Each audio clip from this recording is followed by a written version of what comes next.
Mana biz ota-onalar aytadi, yemay, ichmay bola chaqamni yedirdim, kiymadim, kiydirdim, bo'lmagan gap.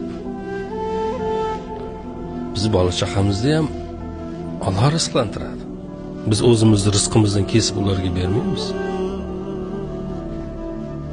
Biz shuni deb o'ylaymiz, agar sal o'zimizdan tepaga chiqib o'zimizni hayotimizga qarasak, bizni ham rizqimizni Alloh berayotganini ko'ramiz, o'zimiz topayotganimiz yo'q.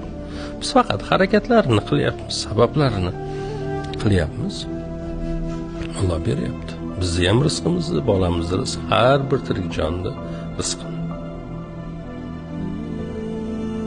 Alloh aytayaptiki, seni ham rizqingni men beraman.